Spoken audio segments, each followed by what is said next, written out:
What happens when you think you're winning? Until the man you underestimated hands you legal papers instead of forgiveness. How far can someone go to prove they're right, even when everyone else can see the truth? The day my husband sent divorce documents by courier was the first day I realized he'd stopped playing my game. Before we dive deeper into this story, I have one small request. Please subscribe, drop a like, comment, and hit that hype button to boost this channel so more people can discover these incredible stories. The champagne bubbles caught the light perfectly as I raised my glass at our engagement party. Everything was going exactly as I'd planned, almost. The upscale restaurant buzzed with conversation, crystal clinked against crystal, and our families mingled in the warm glow of celebration. I felt sophisticated, modern, emotionally evolved. This was my moment to show everyone how progressive our relationship truly was. "I have someone special I'd like you all to meet," I announced, my voice carrying across the private dining room. Nathan's hand tensed slightly in mine, but I squeezed it reassuringly. He'd understand eventually. "This is Julian Marks, my former boyfriend and one of my dearest friends." Julian stepped forward with that familiar confident smile, his dark hair perfectly styled, wearing a charcoal suit that highlighted his lean frame. He'd always known how to command attention. "Thank you for including me in this beautiful celebration, Evelene. It means the world to me." I beamed, feeling proud of my emotional maturity.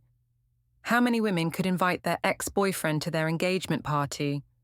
This was what real growth looked like, moving beyond petty jealousies and embracing authentic connections. Nathan's mother, Maggie, nearly choked on her wine. Her face flushed as she set down her glass with a sharp clink. "I'm sorry, did you say former boyfriend?" "Yes," I said brightly, ignoring Nathan's increasingly rigid posture beside me.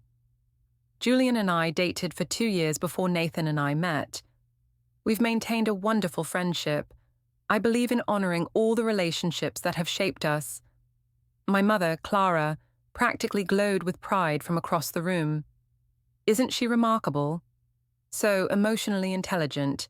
This is exactly the kind of modern thinking our generation needs to embrace." My father, Alan, looked less convinced. He studied Julian with narrowed eyes, his weathered hands gripping his whiskey glass. "Interesting choice for a guest list," he murmured. Nathan finally spoke, his voice carefully controlled. "Evelene, could we talk privately for a moment?" "Oh, honey, don't be silly. We're celebrating," I laughed, waving off his concern.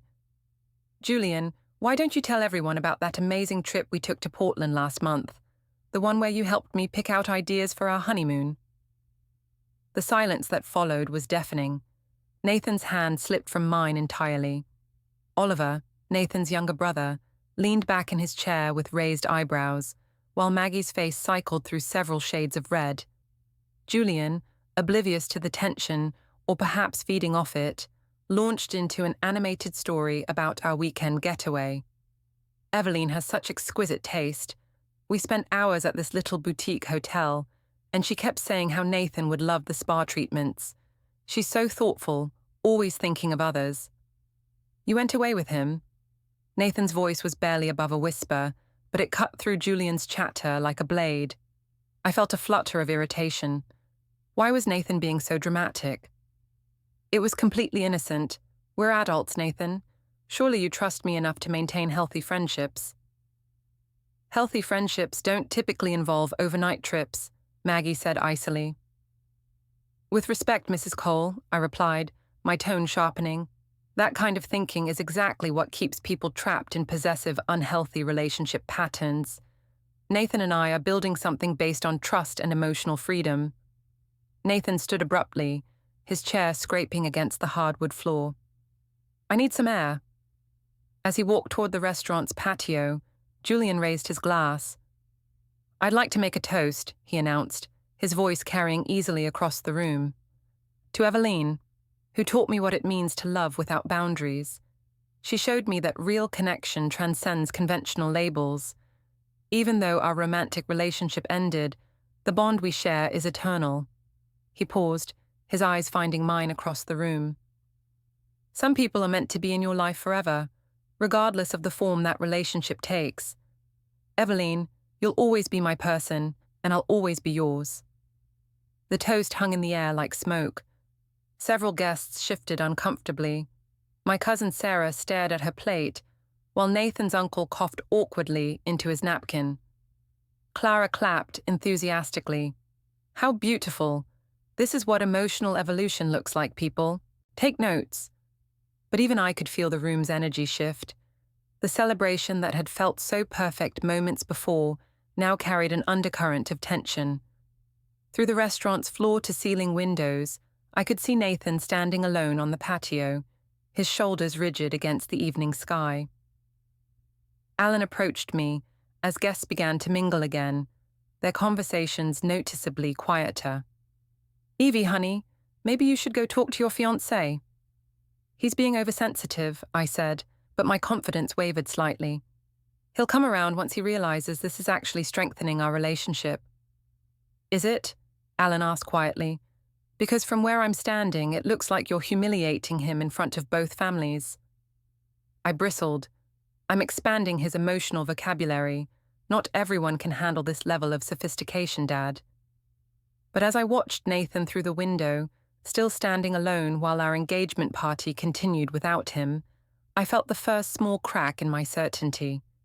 His silence was somehow more unsettling than any argument would have been. Julian appeared at my elbow with fresh champagne. Don't let them get to you, he murmured. You're brave enough to live authentically. Not everyone can handle that level of truth.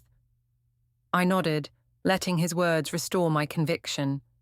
This was about growth, about refusing to be limited by society's narrow definitions of appropriate behavior. If Nathan couldn't see that, if he couldn't appreciate my emotional courage, then maybe he wasn't as evolved as I'd thought. When Nathan finally returned to the party, his face was carefully neutral.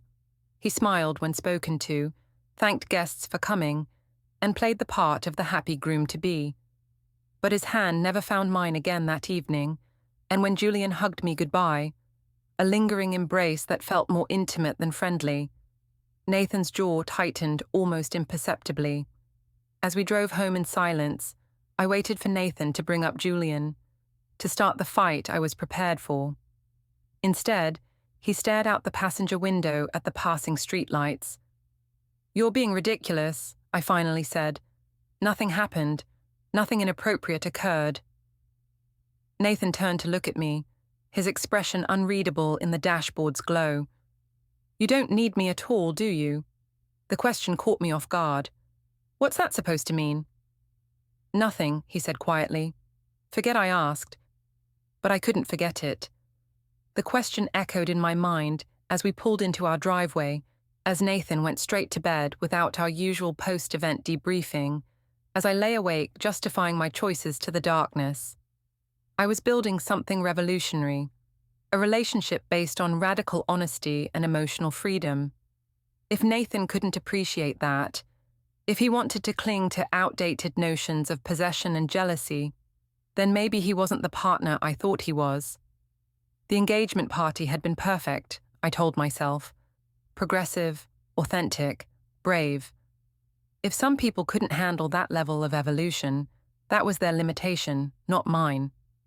3 weeks after the engagement party, I sat in my parents' sun-drenched kitchen, excitement bubbling in my chest as I prepared to share my latest inspiration. My mother bustled around, making her famous blueberry scones, while my father read the morning paper, his reading glasses perched on the end of his nose. I've been thinking about the wedding ceremony, I announced, unable to contain my smile. I want to do something truly meaningful, something that honors all the relationships that have shaped me. Clara looked up from the mixing bowl, flour dusting her apron. Oh, honey, I love when you get that creative spark. What are you thinking? I want Julian to walk me down the aisle. The wooden spoon clattered against the ceramic bowl. My father's newspaper crinkled as his grip tightened. Excuse me, Alan's voice was carefully controlled. Think about it, I said, warming to my theme. The tradition of a father giving away his daughter is so patriarchal, so outdated. But having Julian escort me would be a beautiful symbol of how love evolves, how we can honor our past while embracing our future. Clara's eyes lit up. Oh, Evie, that's so profound. You're rewriting the narrative of what marriage can be. Evelene? My father folded his newspaper with sharp creases. Have you discussed this with Nathan? Not yet, but I'm sure he'll understand once I explain the symbolism. This isn't about Julian and me as former lovers. It's about celebrating the journey that led me to Nathan. Alan removed his glasses and pinched the bridge of his nose. Sweetheart, people are going to talk. They're going to see your ex-boyfriend walking you down the aisle and draw their own conclusions. Let them talk, I said, feeling that familiar surge of righteous conviction. I refuse to make decisions based on small-minded gossip. This is about emotional authenticity. This is about public humiliation, Alan said bluntly, for Nathan, for his family, for us. I felt my cheeks flush. Dad, I expected better from you. This kind of thinking is exactly what keeps people trapped in conventional relationship patterns. Clara rushed to my defense. Alan, don't you see how brave this is? How many women would have the courage to honor their emotional truth this way? Evelene is pioneering a new model of conscious partnership.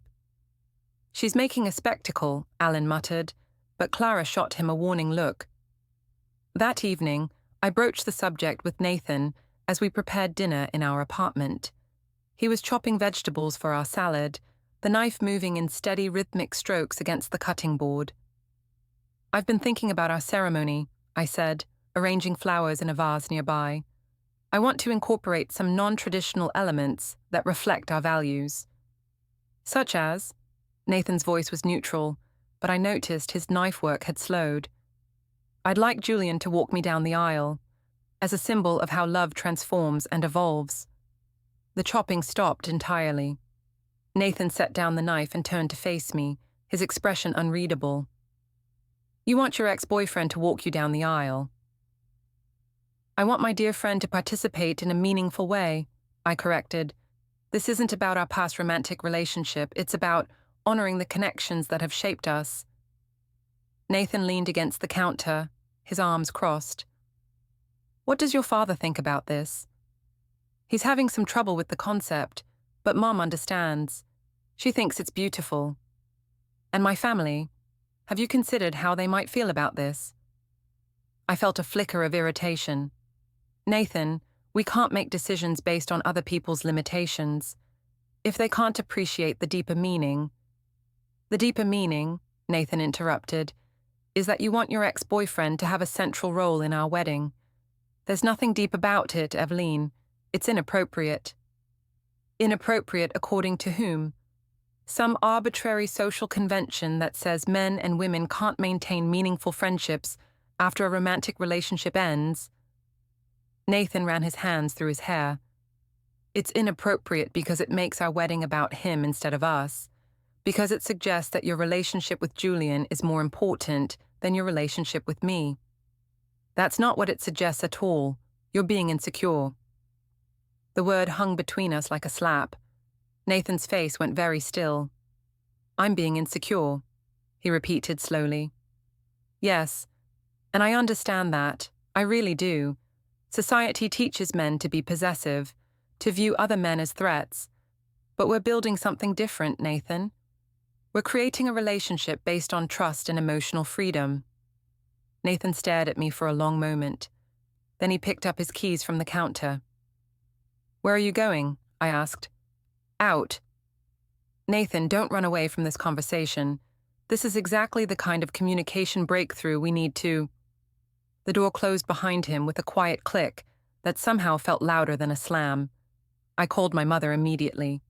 He's having trouble with the Julian situation, I said, pacing around our living room. Oh, honey, that's natural. Men need time to process these kinds of emotional concepts. He'll come around. What if he doesn't? What if he's not as evolved as I thought? Then you'll know he wasn't the right partner for this journey, Clara said firmly. You can't dim your light to make someone else comfortable, Evie. You're doing revolutionary work here. When Nathan returned 2 hours later, he was calm but distant. He went straight to his laptop and began working, his fingers clicking steadily across the keyboard. "Are you going to talk to me?" I asked. "I'm processing," he said without looking up. "Processing what exactly?" Nathan finally met my eyes. Whether the woman I fell in love with is still in there somewhere, or if she's been completely replaced by this person who thinks emotional evolution means public humiliation. I felt tears sting my eyes. "How can you say that? Everything I'm doing is to make our relationship stronger, more authentic." "No," Nathan said quietly. "Everything you're doing is to prove how enlightened you are. I'm just the prop in your performance." The next day, I shared my ceremony plans with Nathan's family during our regular Sunday dinner at their house. The reaction was swift and decisive. Maggie set down her fork with a sharp clink. "Absolutely not." "Mrs. Cole, I understand this might seem unconventional." "Unconventional?" Maggie's voice rose. "You want your ex-boyfriend to walk you down the aisle at my son's wedding, and you're calling it unconventional?" Oliver leaned back in his chair, watching the exchange with keen interest. Nathan sat silently, his jaw tight. "I'm calling it progressive," I said, trying to keep my voice level. "I'm trying to honor the full spectrum of love and connection." "You're trying to make a fool of my son," Maggie snapped. "And if you think I'm going to sit in that church and watch you parade your former lover down the aisle." "He's not my former lover, he's my friend." "Who you went away with last month," Oliver interjected quietly. "Who gave that toast at your engagement party? Who apparently knows your honeymoon preferences better than your actual fiancé?" The room fell silent. Nathan's father cleared his throat uncomfortably. "I think," Nathan said slowly, "we should table this discussion." "There's nothing to table," I said, my voice rising. "This is my wedding too, and I have the right to include the people who matter to me." "What about the people who matter to me?" Nathan asked. "What about my feelings, my family's feelings? Do those count at all in your progressive vision?" I felt cornered, attacked from all sides by people who couldn't understand what I was trying to build. "Your feelings matter, but I won't be controlled by them. I won't be limited by jealousy and possessiveness." Maggie stood abruptly. "I think I've heard enough." She left the dining room, her footsteps echoing down the hallway. Nathan's father followed her, muttering apologies. Oliver remained seated, studying me with an expression I couldn't read. "You're going to lose him," he said quietly. "Excuse me?" "My brother. You're going to lose him if you keep this up." I laughed, but it sounded hollow even to my ears. "Nathan loves me. He's just struggling with some outdated conditioning." Oliver shook his head. "Nathan's the most patient man I know, but everyone has a breaking point, Evelene. Even him." That night, Nathan and I drove home in complete silence. When we reached our apartment, he went straight to the guest bedroom. "Are you seriously going to sleep in there?" I called after him. "I need space," he said without turning around. "Space to what?" "To sulk because you can't control me." Nathan stopped in the doorway, his shoulders sagging. Space to figure out when exactly I became the enemy in my own relationship. The door closed between us, and I stood alone in our living room, surrounded by wedding magazines and planning notebooks.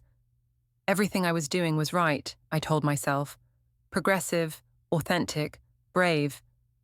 If Nathan couldn't see that, if his family couldn't appreciate the beauty of what I was creating, then maybe they weren't as evolved as I'd thought. But as I lay in our empty bed that night, staring at the ceiling, I couldn't shake Oliver's words. "You're going to lose him." The thought should have terrified me. Instead, I felt a strange surge of defiance. If Nathan couldn't handle my emotional authenticity, if he wanted a conventional wife who would dim her light to make him comfortable, then maybe losing him wouldn't be such a tragedy after all. The morning of our wedding rehearsal dawned crisp and clear, with autumn sunlight streaming through the stained glass windows of St. Matthew's Episcopal Church. I stood at the back of the sanctuary, smoothing my burgundy dress and checking my reflection in my phone camera. Everything looked perfect. My hair in soft waves, my makeup flawless, my smile radiant with confidence. Julian stood beside me, looking devastatingly handsome in his navy blazer. He'd driven down from Portland specifically for the rehearsal, and I felt a warm glow of satisfaction knowing that he cared enough to be here for this important moment. "You look beautiful," he murmured, his hand finding the small of my back as we waited for the processional music to begin. At the altar, Nathan stood with his hands clasped behind him, his expression carefully neutral. The past 3 weeks had been tense between us, filled with stilted conversations and careful politeness. He'd stopped arguing about Julian's role in the ceremony, which I'd taken as acceptance. Now, seeing his rigid posture and distant gaze, I wondered if his silence had meant something else entirely. "Places, everyone," called Margaret, our wedding coordinator, a brisk woman in her 50s who'd been managing church ceremonies for decades. She'd raised her eyebrows when I'd explained our unconventional arrangement, but she was professional enough to adapt. My mother beamed from the front pew, her phone already out to record the moment. My father sat beside her, his face carefully blank. Nathan's family occupied the opposite side, with Maggie's lips pressed into a thin line, and Oliver watching everything with sharp attention. "Remember," I whispered to Julian as the music began, "this is about celebrating the journey that brought me to Nathan. It's beautiful and meaningful." "Of course," Julian replied, but there was something in his tone that made me glance at him sideways. His smile seemed different somehow, more knowing, more possessive. We began our slow walk down the aisle. Julian's arm linked through mine. I felt elegant, progressive, revolutionary. This was what modern love looked like, embracing complexity, honoring all connections, refusing to be limited by conventional boundaries. But as we approached the altar, I noticed the whispers. Mrs. Henderson from Nathan's office leaned toward her husband, her hand cupped beside her mouth. 2 of my college friends exchanged glances, their expressions unreadable. Even the photographer seemed confused, his camera lowering as he tried to understand the dynamics at play. When we reached Nathan, Julian didn't simply step aside as we'd rehearsed. Instead, he took my hands in both of his, looking into my eyes with an intensity that made my breath catch. "Take care of her," he said to Nathan, but his gaze never left mine. "She's extraordinary." The moment stretched longer than it should have. I was aware of the entire church watching, of Nathan's stillness beside us, of my mother's delighted gasp and Maggie's sharp intake of breath. Finally, Julian stepped back, but not before brushing his thumb across my knuckles, in a gesture that felt far too intimate for the setting. The rest of the rehearsal passed in a blur of awkward positioning and whispered corrections. Margaret tried to maintain professional composure, but I caught her shooting concerned glances toward Nathan, who stood through the entire ceremony like a statue. The rehearsal dinner was held at Rosewood Manor, an elegant venue with crystal chandeliers and floor-to-ceiling windows overlooking manicured gardens. I'd chosen it specifically for its sophisticated atmosphere, the perfect backdrop for our celebration of evolved love. As guests mingled with cocktails, I noticed the conversation seemed more subdued than usual. People gathered in small clusters, their voices low and their glances frequent in our direction. I told myself they were simply adjusting to our progressive approach, that change always made people uncomfortable initially. Julian commanded attention wherever he went, regaling guests with stories that somehow always circled back to our shared history.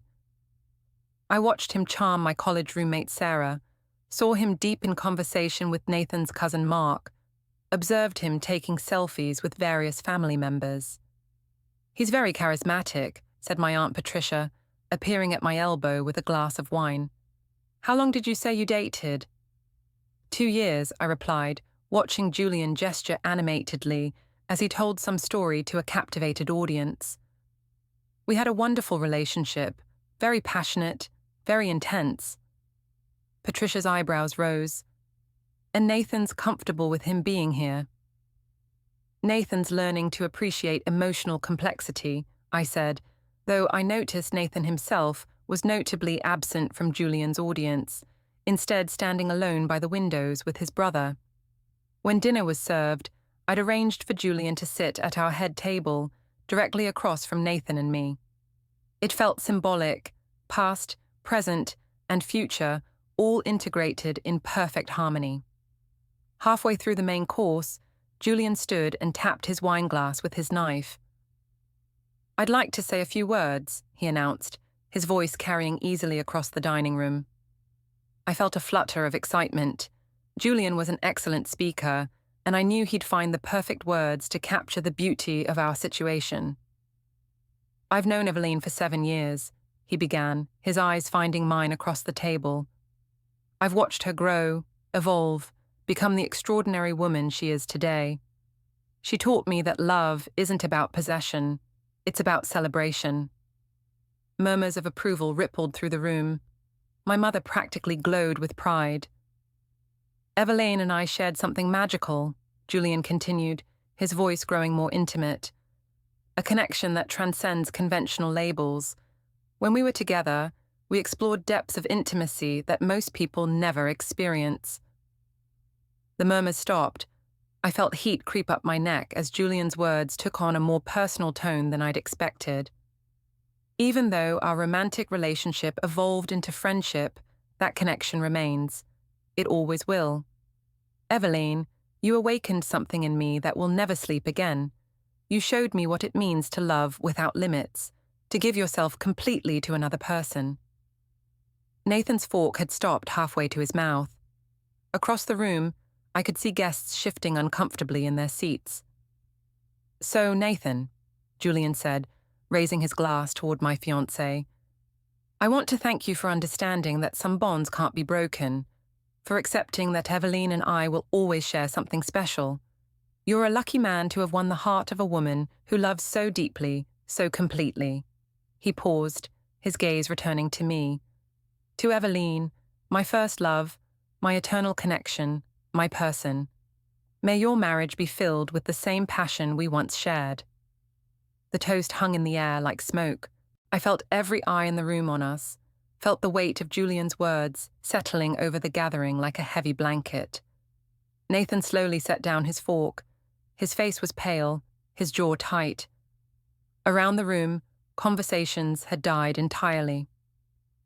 "That was," I began, but my voice trailed off as I realized how Julian's speech had sounded, how it must have appeared to everyone watching. My mother began clapping enthusiastically, breaking the spell. A few other guests joined in with polite, scattered applause, but the damage was done. The energy in the room had shifted completely. Nathan excused himself to the restroom and didn't return for 20 minutes. When he did, his face was composed but distant. He smiled when spoken to, thanked guests for coming, played his part perfectly. But he didn't look at me, didn't touch me, didn't engage with Julian at all. As the evening wound down, I noticed several guests pulling out their phones. Sarah was typing rapidly, her screen angled away from me. Nathan's uncle seemed to be recording something, though I couldn't see what. "That was beautiful," my mother gushed as we gathered our things. Julian's speech was so heartfelt, so honest. This is exactly what emotional evolution looks like. But even she seemed slightly uncertain, her praise a little too bright, a little too forced. Julian hugged me goodbye in the parking lot, his arms lingering around my waist. "Tomorrow's going to be perfect," he whispered against my ear. "I'm so honored to be part of your special day." As Nathan and I drove home, the silence stretched between us like a chasm. I waited for him to say something, to start the fight I was prepared for, to give me the chance to explain Julian's speech, to defend our progressive approach. Instead, he stared out the passenger window at the passing streetlights, his profile carved from stone. "People don't understand what we're building," I finally said. "They're not ready for this level of authenticity." Nathan turned to look at me, his eyes reflecting the dashboard lights. "What are we building, Evelene? Because from where I'm sitting, it looks like you're building something with Julian, and I'm just the audience." "That's not true. You're being dramatic." "Am I?" Nathan's voice was quiet, controlled. Because your ex-boyfriend just gave a speech about your eternal connection and shared intimacy at our rehearsal dinner, in front of both our families, and you think I'm being dramatic for having a problem with that. I felt defensive, cornered. Julian was trying to honor our friendship. If you can't appreciate the beauty in that... The beauty. Nathan's voice cracked slightly. Evelene, he basically told everyone that you belong to him, that your relationship with him is more significant than your relationship with me. How is that beautiful? You're misinterpreting everything because you're insecure. Nathan went very still. Insecure. Yes, and I understand that, I really do, but I won't be controlled by your jealousy. I won't limit my authentic connections to make you comfortable. Nathan nodded slowly. Right. Of course. We pulled into our driveway, and Nathan got out of the car without another word. As I watched him walk toward our apartment, his shoulders set with quiet resignation, I felt a strange chill run down my spine. Tomorrow was our wedding day. Tomorrow, I would marry the man I loved in a ceremony that celebrated authenticity and emotional evolution. Tomorrow, Julian would walk me down the aisle in a beautiful symbol of how love transcends conventional boundaries. So why did Nathan's silence feel more ominous than any argument ever had? I woke up on what should have been my wedding morning to the sound of my phone buzzing incessantly on the nightstand. Groggily, I reached for it, expecting to see messages of congratulations and excitement from friends and family. Instead, my screen was flooded with notifications, text messages, missed calls, social media tags, emails, all arriving in a steady stream that made my phone vibrate almost continuously. The first message was from my college roommate, Sarah. Girl, you need to see what's happening online. Call me ASAP. My stomach dropped as I opened Instagram. The first thing I saw was a video posted by someone I didn't even recognize, a guest from last night's rehearsal dinner. The caption read, "When the bride's ex gives a speech about their eternal connection at her rehearsal dinner, awkward doesn't begin to cover it. When wedding drama, one orfref, yikes." The video showed Julian's entire speech, filmed from someone's phone at a nearby table. In the harsh light of morning, watching it play out on my screen, I could see what I'd missed in the moment. Julian's words weren't just heartfelt. They were possessive, intimate, inappropriate. His tone, his body language, the way he looked at me while speaking to Nathan, it all painted a picture I hadn't intended to create. The comments were brutal. "This is so uncomfortable to watch. Poor groom looks like he wants to disappear. Why would she let her ex do this? This marriage is doomed. I would have walked out." I scrolled frantically through my feeds. The video had been shared dozens of times across different platforms. Someone had created a TikTok compilation set to dramatic music. A wedding-shaming Facebook group had picked it up with hundreds of comments, dissecting every moment. My phone rang. It was my mother. "Evie, honey, have you seen..." "I'm seeing it now," I said, my voice tight. "This is getting blown out of proportion. People are taking Julian's words completely out of context." "Well, maybe we should postpone the ceremony," Clara said, though she sounded uncertain. "Just until things calm down." "Postpone?" I sat up straighter. "Mum, we're not postponing my wedding because some small-minded people can't appreciate emotional authenticity." "But sweetheart, the comments are... they're not very kind. And I'm worried about Nathan. Have you talked to him this morning?" I looked around our bedroom. Nathan's side of the bed was undisturbed. He'd slept in the guest room again. "He's processing. He'll be fine once we get through today, and people see how beautiful the ceremony actually is." After hanging up with my mother, I tried calling Nathan. It went straight to voicemail. I texted him, "We need to talk before the ceremony. Don't let social media drama ruin our special day." No response. I spent the next hour trying to control the narrative online. I posted a carefully crafted Instagram story, grateful for all the love and support as Nathan and I prepare for our special day. Looking forward to celebrating authentic love with our closest friends and family. Some people may not understand our progressive approach, but that's their limitation, not ours. Authentic love, chapter, modern marriage. No regrets. But even as I posted it, more videos were surfacing. Someone had filmed Julian and me walking down the aisle during rehearsal, focusing on his hand placement, our body language, the way he'd touched my hands at the altar. Another video showed us hugging goodbye in the parking lot, his arms around my waist, our heads close together. Julian texted me around noon. "Don't let the haters get you down. You're a warrior for authentic love. See you at the church." But when I tried to call him to discuss damage control, he didn't answer either. At 2 p.m., 3 hours before our scheduled ceremony, I received a phone call from Margaret, our wedding coordinator. "Evelene, I'm so sorry to have to tell you this, but Nathan has asked me to cancel today's ceremony." The words didn't register at first. "Cancel? What do you mean cancel?" "He came by the church this morning with his brother. They collected his personal items and informed me that the wedding is off. I'm calling all the vendors now to let them know." My legs gave out and I sank onto our couch. "That's impossible. He can't just cancel our wedding." "I'm afraid he can, dear, and he has. I'm so sorry." After Margaret hung up, I called Nathan repeatedly. Every call went to voicemail. I drove to his office, closed for the weekend.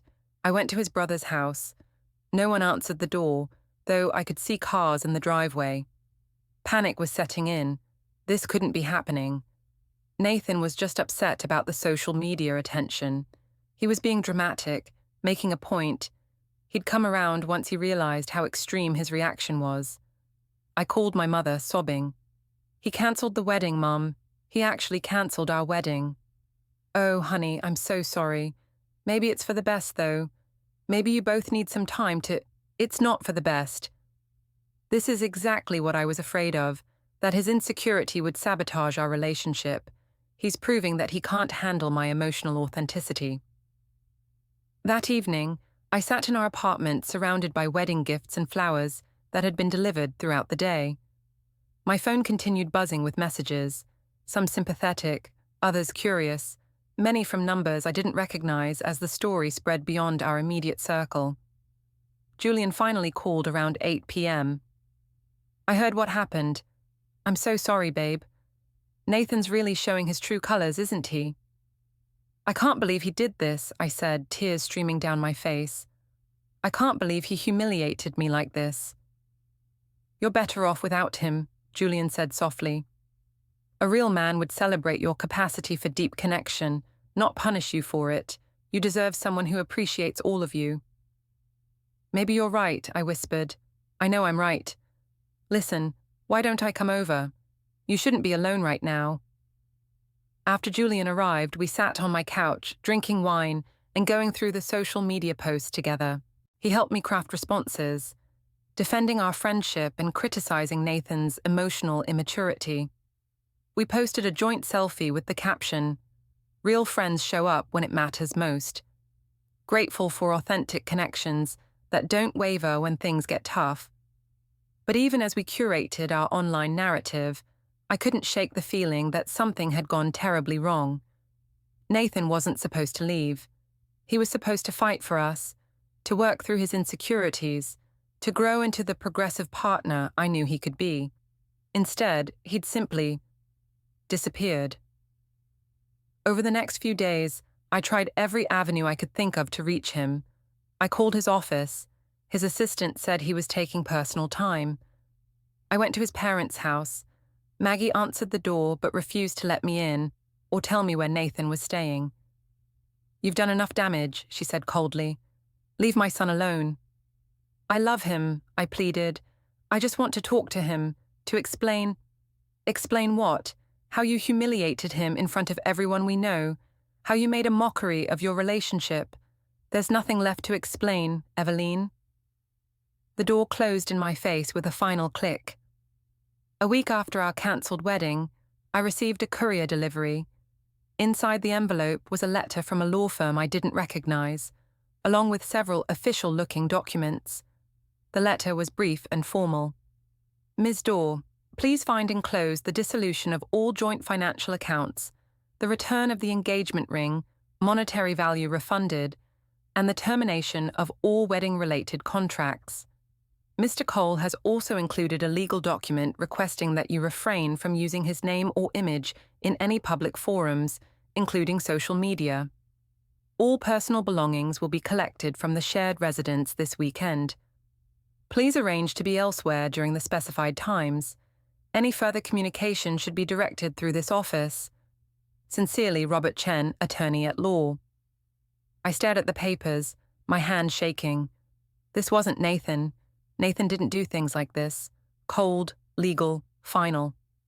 Nathan talked through problems. Nathan believed in working things out. Except apparently, he didn't anymore. The engagement ring was in a small velvet box, along with a bank statement showing that Nathan had refunded the entire amount to himself. Every penny we'd spent on the wedding, every deposit, every payment, all transferred back to his accounts. At the bottom of the envelope was a single handwritten note on plain white paper. You were right, you don't need me at all. N. I called the law office immediately, demanding to speak with Nathan, insisting they give me his contact information. The receptionist was polite but firm. All communication had to go through them. I posted on social media, tagging Nathan's accounts. We can work through this. Don't let fear destroy what we've built. I love you. Within hours, the posts were removed, and I received a formal cease and desist letter via email. Julian tried to comfort me. He's showing you exactly who he is, Evie. A man who runs away instead of fighting for love. You're better off. My mother was less supportive than I'd expected. Maybe you should let this go, honey. Maybe it's time to reflect on what happened and how we got here. Even she was abandoning me, but I wasn't giving up. Nathan was hurt, confused, influenced by his family and social media pressure. He'd realize his mistake eventually. He'd see that what we had was worth fighting for. He had to. Because if he didn't, if this was really the end, then everything I'd believed about our love, about my emotional evolution, about the progressive relationship we were building, was wrong.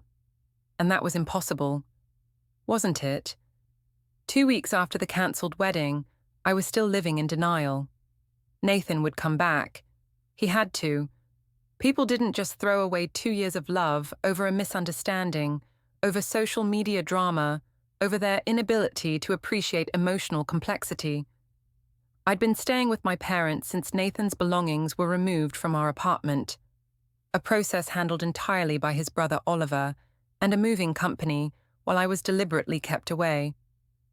Coming home to find half our furniture gone, his clothes cleared out, even his coffee mug missing from the kitchen cabinet, had been surreal. Like he'd been surgically removed from my life, but I refused to accept it as permanent. I'm going to his office, I announced to my mother over breakfast. It's been 2 weeks. This silent treatment has gone on long enough. Clara looked up from her yogurt, her expression careful. Honey, maybe you should respect his wishes. The lawyers were very clear. The lawyers work for him, not me. I have the right to speak to my fiancé. Ex-fiancé, my father corrected quietly from behind his newspaper. I shot him a sharp look. We're not ex-anything until we actually talk about this like adults. Nathan's just scared.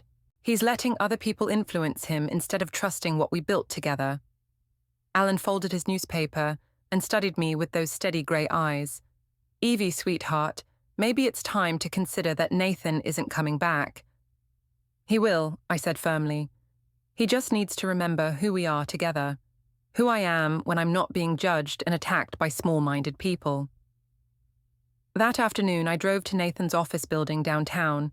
It was a sleek glass structure that housed his marketing firm, the kind of place that smelled like expensive coffee and ambition. I'd been there dozens of times before, knew the security guard by name, had attended company parties and holiday celebrations. But when I approached the front desk, the receptionist, a young woman named Ashley who'd always been friendly, looked uncomfortable. Hi, Ashley. I need to see Nathan Cole, please. I'm sorry, Ms. Dorr, but Mr. Cole isn't available. When will he be available? I can wait. Ashley's cheeks flushed pink. I'm sorry, but I've been instructed not to allow you access to the building. The words hit me like a physical blow. Excuse me. I'm really sorry, I don't make the rules. But Mr. Cole has requested that you not be permitted in the building. I felt heat rise in my cheeks as other people in the lobby began to notice our conversation. This is ridiculous. I'm his fiancée. I'm sorry, Ashley repeated, her voice barely above a whisper.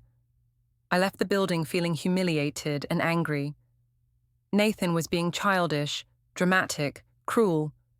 But I wasn't giving up. Over the next few days, I tried everything I could think of. I went to his gym. His membership had been transferred to a different location. I visited his favorite coffee shop. The barista said he hadn't been in for weeks. I even drove by his parents' house, but the curtains were drawn and no one answered the door. It was like Nathan had vanished from the face of the earth. Julian was a constant presence during this time, bringing me food, listening to me vent, helping me strategize ways to reach Nathan. He'd essentially moved into my parents' guest room, claiming he was worried about my emotional state. You're wasting your energy on someone who doesn't deserve you, he said one evening, as we sat on my parents' back porch. Nathan's showing you exactly who he is, a coward who runs away when things get complicated. He's not a coward, I said automatically, though the words felt hollow. He's just processing. For 3 weeks. Come on, Evie. If he wanted to work things out, he would have called by now. Deep down, I knew Julian was right, but admitting that meant admitting that everything I'd believed about Nathan, about our relationship, about my own judgment, was wrong. The breaking point came on a Thursday morning when I received another courier delivery. This time, the envelope was thicker, more official looking. Inside were divorce papers. Divorce papers. We weren't even married, but Nathan had filed for legal dissolution of our domestic partnership, something I'd forgotten we'd established when we'd moved in together for tax and insurance purposes. The papers were thorough, comprehensive, final. Every shared asset accounted for, every joint responsibility dissolved, every legal tie between us severed. Nathan had kept nothing that wasn't clearly his from before our relationship. He'd even calculated interest on money he'd spent on my behalf and refunded it to my account. But it was the personal note attached that really destroyed me. Evelene, I've tried to find the words to explain why I'm doing this, but every time I start, I realize you already know. You've known all along what you were choosing when you chose Julian over me, over us, over the life we were building together. I don't blame you for loving him. I don't even blame you for the affair, though I know that's what it was, regardless of what you call it. What I can't forgive is the humiliation, the way you made me stand there and smile while you paraded your relationship with him in front of everyone we know, the way you gaslit me into believing that my discomfort with being publicly betrayed was a personal failing. You asked me once if I needed you at all. The answer is no. I don't need someone who sees love as a performance, who treats marriage as an opportunity for social media content, who values the opinion of an ex-boyfriend over the feelings of her fiancé. You were right about one thing. You are progressive, modern, evolved. You're everything I'm not. And I'm grateful for that now, because it means we want completely different things from love. I hope you find what you're looking for. I hope Julian gives you the kind of relationship you actually want. But I won't be part of your journey of self-discovery anymore. Don't contact me again. Don't contact my family. Don't post about me online. Move on with your life, and let me move on with mine. Nathan P.S. The ring is yours to keep or sell. I don't want it back. I read the letter 3 times before the words really sank in. Nathan thought Julian and I were having an affair. He thought our friendship was actually a romantic relationship. He thought I'd been cheating on him. That's not true, I said aloud to my empty bedroom. That's not what happened. But even as I said it, I could see how it might look from the outside. The weekend trip to Portland, the intimate conversations, Julian's possessive behavior at the engagement party and rehearsal dinner, the way I'd defended our connection over Nathan's comfort. Had I been having an affair? Was Julian something more than a friend? I called Julian immediately. Nathan thinks we're having an affair. He thinks I cheated on him with you. There was a pause on the other end of the line. Does it matter what he thinks? He's already made his choice. Of course it matters. I need to explain to him that we're just friends, that nothing inappropriate happened. Evie. Julian's voice was soft, intimate. We both know that's not entirely true. My blood went cold. What do you mean? I mean, there's always been something between us. From the moment we reconnected, we both felt it. The way you light up when I'm around, the way you defended our relationship even when it cost you Nathan. That's not just friendship. Julian, no, we're friends. That's all we've ever been since you came back into my life. Are we? Because I've been in love with you this entire time. And I think, deep down, you've been in love with me too. The phone slipped from my hand, clattering onto the floor. Julian's voice continued, tinny and distant. Evie, are you there? We can finally be together now. Isn't that what you wanted? I hung up and sat in stunned silence. Had I been having an emotional affair? Had I been so focused on proving my emotional evolution that I'd missed what was actually happening? Had I destroyed my relationship with Nathan for a fantasy of progressive love that was really just cheating? The question swirled in my mind as I stared at Nathan's letter. His words were calm, measured, final. There was no anger, no pleading, no door left open for reconciliation. He'd simply erased me from his life. Over the next week, I tried one last time to reach him. I wrote letters that came back marked return to sender. I sent emails that bounced back as undeliverable. I called his office and was told his number had been changed.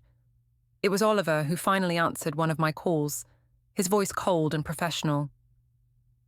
Nathan asked me to tell you that if you continue trying to contact him, he'll file a restraining order. He's not being cruel, Evelene. He's protecting himself. I just want to explain. There's nothing to explain. We all saw what happened. We all watched you choose Julian over Nathan, publicly and repeatedly. Nathan's done explaining his feelings to someone who doesn't value them. I do value them. I love him. No, Oliver said quietly. You loved the idea of him. You loved having someone stable and reliable while you explored your connection with Julian. But you never loved Nathan enough to choose him when it mattered. The line went dead. That night, I sat in my childhood bedroom, surrounded by the debris of my failed relationship. Wedding magazines, thank you cards that would never be sent, a dress that would never be worn. Nathan's letter lay on my desk, his careful handwriting a reminder of everything I'd lost. Julian had been texting me all week, trying to arrange a time to talk about our future together. I'd been ignoring the messages, but now I picked up my phone and typed a response. There is no future together. There never was. Please don't contact me again. I blocked his number before he could reply. My mother found me crying on my bedroom floor an hour later. Oh, honey, she said, sitting down beside me. I'm so sorry. You were wrong, I whispered.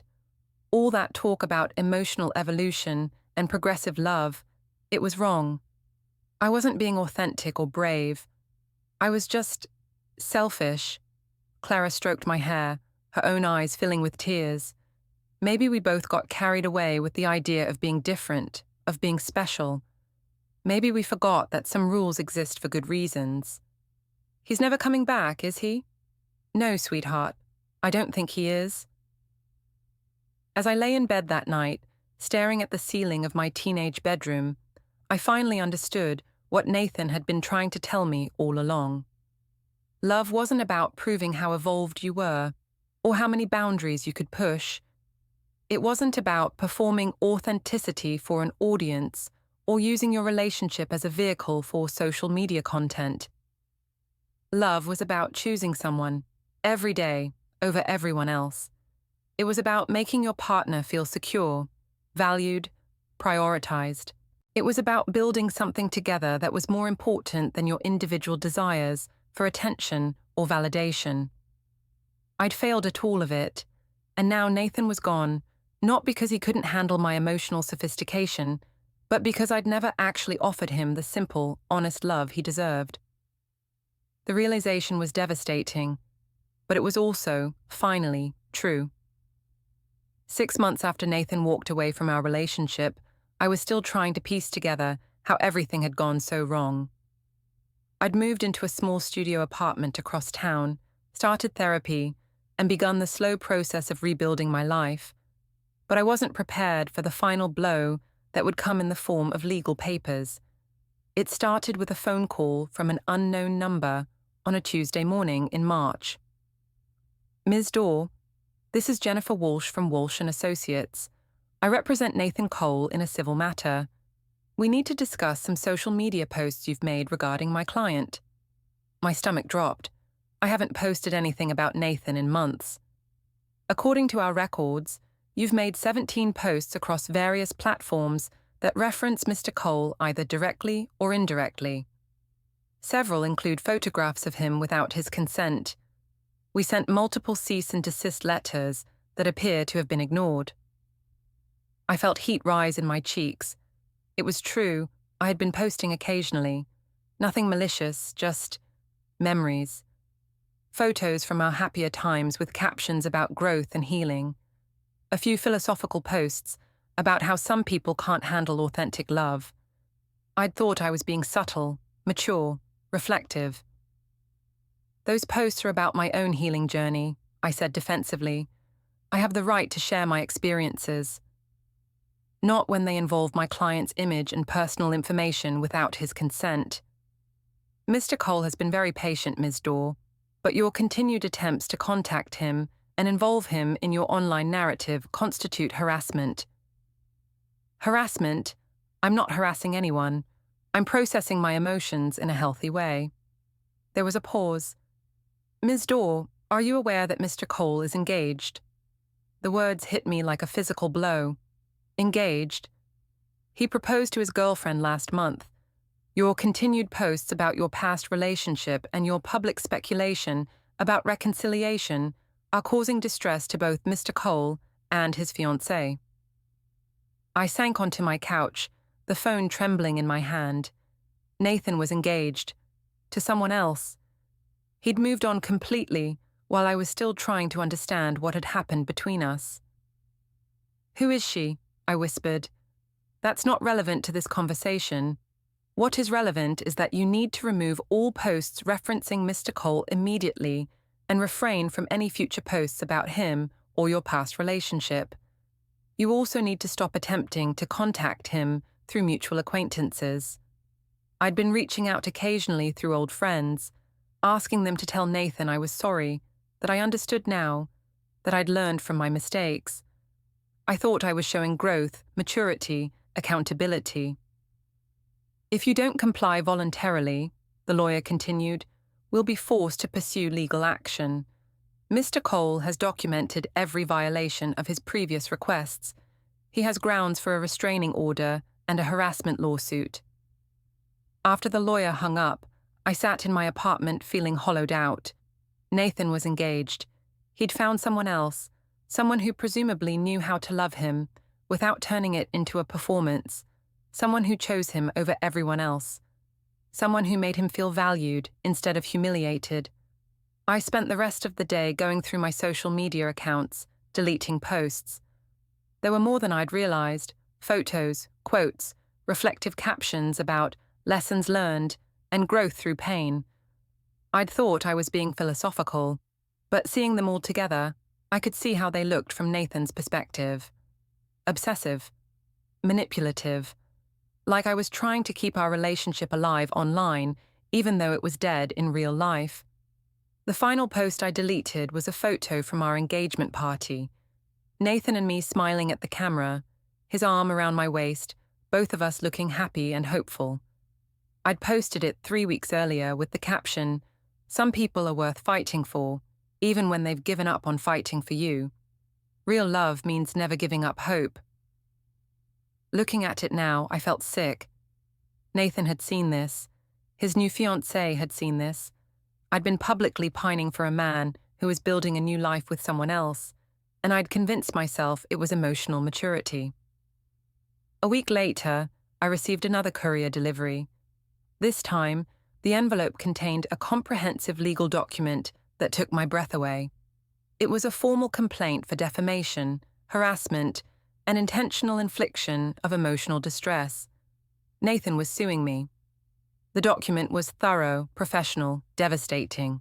It outlined every attempt I'd made to contact him after he'd requested no contact. Every social media post that referenced our relationship. Every time I'd tried to reach him through mutual friends. Every boundary I'd crossed while telling myself I was just processing my emotions. But it was the attached evidence that really destroyed me.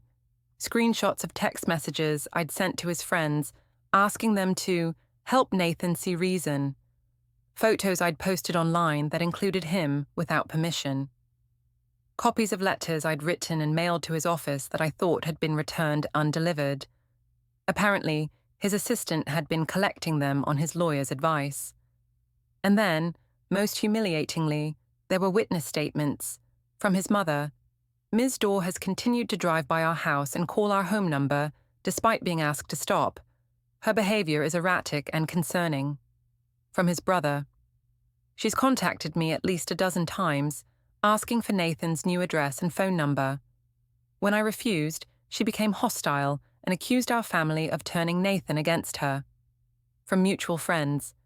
She asks about Nathan constantly. She pumps us for information about his new relationship and becomes upset when we won't share details. It's made social gatherings uncomfortable. I'd thought I was being subtle, that people understood I was just concerned about Nathan's well-being, that my questions came from a place of love. Instead, I'd been behaving like a stalker. The lawsuit wasn't just about money, though Nathan was seeking damages for the therapy he'd needed to deal with my harassment. It was about public accountability. The document would be filed in public records. Anyone who Googled my name would find it. But it was the final section that really broke me. Nathan's personal statement, included as evidence of emotional distress. For 8 months, I've tried to move on from a relationship that ended when I discovered my fiancée was having an emotional affair with her ex-boyfriend. I've tried to be patient with her attempts to contact me, understanding that she was processing difficult emotions. But her continued refusal to respect my boundaries has forced me to take legal action. Ms. Dorr has convinced herself that our relationship ended due to my inability to appreciate her emotional authenticity. The truth is simpler. Our relationship ended because she chose someone else, publicly and repeatedly, and then gaslit me into believing that my hurt feelings were a character flaw. I found love with someone who chooses me every day, who makes me feel valued and respected, who understands that real intimacy comes from exclusivity, not from collecting an audience for your emotions. I'm planning a wedding with someone who wants to marry me, not perform marriage for social media. I don't want revenge against Ms. Dorr. I don't want to hurt her. I just want her to leave me alone so I can build a life with the woman I actually want to marry. This lawsuit is my final attempt to make that clear. I read Nathan's statement 5 times before the words really sank in. He wasn't angry. He wasn't bitter. He was just done. Completely, thoroughly, finally done with me. And he was happy. With someone else. Someone who apparently knew how to love him the way I never had. That night, I called the lawyer Jennifer Walsh and asked what it would take to make this go away. Complete compliance with Mr. Cole's requests, she said. Remove all references to him from your social media permanently. Sign a legally binding agreement to cease all contact attempts. Issue a public apology acknowledging your inappropriate behavior, and pay his legal fees. How much are the legal fees? $15,000. I didn't have $15,000. I'd spent most of my savings on therapy and moving expenses after Nathan left. But I had one thing of value left. the engagement ring he'd let me keep. I took it to 3 different jewelry stores before I found one that would give me enough to cover the legal fees. The jeweler was kind, professional, but I could see the pity in her eyes as I signed the paperwork. "Special occasion?" she asked gently. "You could say that." A week later, I signed the settlement agreement. In exchange for Nathan dropping the lawsuit, I agreed to never contact him again, never post about him online, never discuss our relationship publicly, and never attempt to interfere with his new relationship. I also had to post a public apology on all my social media accounts. I want to publicly apologize to Nathan Cole and his family for my inappropriate behavior following the end of our relationship. I violated his privacy, disrespected his boundaries, and caused unnecessary distress during what should have been a healing time for both of us. Nathan is a good man who deserved better than the treatment he received from me. I wish him and his fiancée every happiness, and I commit to respecting their privacy going forward. The post stayed up for exactly 24 hours before I was allowed to delete it, per the agreement. But screenshots lived forever, and I knew people had seen it. 6 months later, I saw Nathan's wedding announcement in the local paper. He'd married a woman named Rebecca, a teacher at the elementary school near his office. The photo showed them laughing together, her hand on his chest, his arm around her waist. They looked natural, comfortable, genuinely happy. I studied the photo for a long time, looking for signs of the man I'd known. Nathan looked the same but different, more relaxed, more confident, more at peace, like he'd finally found what he'd been looking for. I'd thought I was the love of his life, that our connection was special, that our progressive approach to relationships was revolutionary. Instead, I'd been a cautionary tale, a learning experience, a relationship he'd had to recover from. The woman in the wedding photo, Rebecca, looked nothing like me. She was shorter, rounder, with kind eyes and a genuine smile. She wasn't trying to prove anything or perform authenticity for an audience. She was just there, present, choosing him. I closed the newspaper and put it in the recycling bin. Then I deleted the photos of Nathan from my phone, the last ones I'd kept for closure. I unfollowed all his friends on social media. I stopped driving past places we used to go together. For the first time in over a year, I truly let him go. Nathan had gotten his revenge, but it wasn't cruel or vindictive. It was simply the natural consequence of my actions. He'd protected himself, found love with someone who deserved him, and built a life that didn't include me. He'd won by walking away and staying away, by choosing peace over drama, privacy over performance, real love over whatever twisted thing I'd been offering. I'd thought I was emotionally evolved, progressive, authentic. But Nathan had shown me what real emotional maturity looked like, knowing when to fight and when to walk away, choosing actions over words, building something real instead of performing something fake. He'd erased me from his life so completely that I'd become nothing more than a legal settlement and a lesson learned, and somehow that was exactly what I deserved.